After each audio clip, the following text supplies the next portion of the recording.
আজকে কথা বলবো ইলুমিনাতির ফুড কনস্পাইরেসি নিয়ে। আমি আগেই বলেছি ওয়ান ওয়ার্ল্ড অর্ডারের জন্য তারা পৃথিবীর জনসংখ্যা কমাতে চায়। তাই বিশ্বযুদ্ধের পাশাপাশি এটাও তাদের আরেকটা ধান্দাবাজি। এটা ইলুমিনাতির সবচেয়ে মারাত্মক একটা হাতিয়ার। তারা আমাদের দৈনন্দিন খাবারে অনেক পরিবর্তন আনছে। আপনারা এতদিনে বুঝেই গেছেন যে তারা কতটা বিস্তৃত এবং প্রভাবশালী। আমি আগেই বলেছি যে তারা পৃথিবীর মানুষ কমাতে চায়।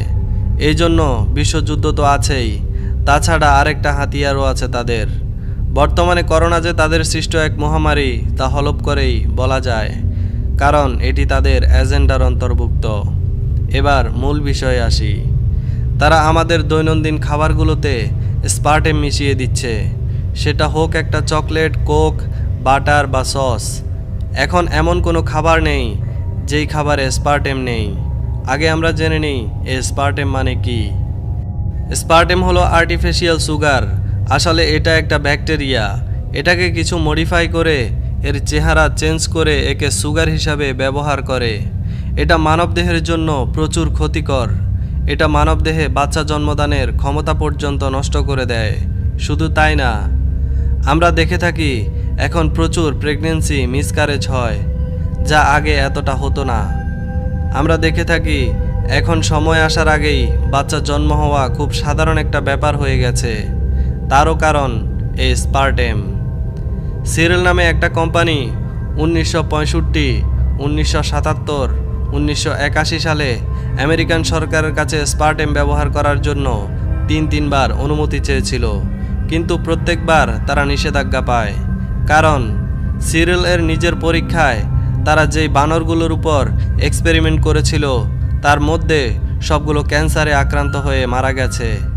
বাবা, খুবই কষ্টকর যে স্পার্টেম খাবার দ্রব্য তিনবার চেষ্টা করেও বাজারে আনা যায়নি। বর্তমানে এমন কোনো খাবার নেই যেখানে স্পার্টেম ব্যবহৃত হচ্ছে না।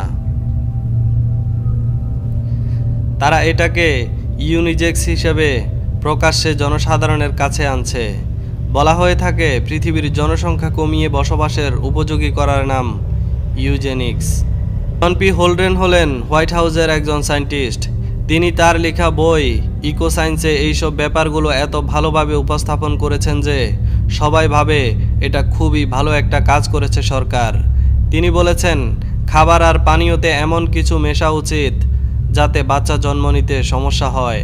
সবচেয়ে মারাত্মক ব্যাপার হলো আমেরিকার সরকারও এই কথা স্বীকার করেছে যে এই প্রসেস যদি চলতে থাকে আগামী 40 বছরের মধ্যে জন্মগ্রহণ করা প্রতিটি 10 জনের ভেতরই 8 জনই বাচ্চা জন্মদানে অক্ষম হবে।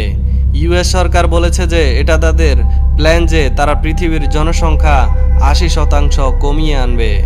আমেরিকা ও ইউরোপে অলরেডি এর প্রভাব শুরু হয়ে গেছে। এই চক্রান্তের পেছনে পৃথিবীর সবচেয়ে বড় বড় ব্যক্তিত্বদের হাত রয়েছে। বিল গেটসের এজেন্ডা 21-এও এই উদ্দেশ্য নিয়ে প্রতিষ্ঠিত হয়েছে। এজেন্ডা 21-এর জন্য বিল গেটস $50 মিলিয়ন ব্যয় করেছেন। এই টাকা দিয়ে আফ্রিকা, ইন্ডিয়া আর পাকিস্তানে কিছু ভ্যাকসিন দেয়া হচ্ছে। রিসেন্টলি একটি সার্ভেতে দেখা গেছে এই ভ্যাকসিনের কারণে ইন্ডিয়া আর পাকিস্তানে অনেক বাচ্চা বিকলাঙ্গ হয়ে মারা গেছে। এজেন্ডা 21-এর একটা অ্যাডে বলা আছে, আমাদের অনেক সময় বিকলাঙ্গ শিশু জন্ম হয়। এদের পেছনে টাকা খরচ না করে আমাদের উচিত যারা ভালো আছে তাদের পেছনে টাকা খরচ করা। অর্থাৎ অ্যাবনর্মাল সবাইকে মেরে ফেলা হবে। বাচ্চারা এমন অ্যাবনর্মাল আর বিকলাঙ্গ হচ্ছে এজেন্ডা 21-এর ভ্যাকসিন আর স্পার্টেমের জন্য। এটা তাদের একটা চক্রের মতো কাজ করছে। সর্বোপরি বলা যায় বিল গেটস একজন টপ লেভেলের ইলুমিনাতি মেম্বার। আজ এই পর্যন্ত। সবাই ভালো থাকুন, সুস্থ থাকুন। ওয়ামা তৌফিক ইল্লা বিল্লাহ। আসসালামু আলাইকুম ওয়া রাহমাতুল্লাহ। ভিডিওটি ভালো লাগলে লাইক দিন। আপনার মন্তব্য জানাতে আমাদের কমেন্টস করুন। এখনও যদি সাবস্ক্রাইব করে না থাকেন তাহলে অবশ্যই সাবস্ক্রাইব করবেন, আর যদি করে থাকেন আপনাকে অসংখ্য ধন্যবাদ।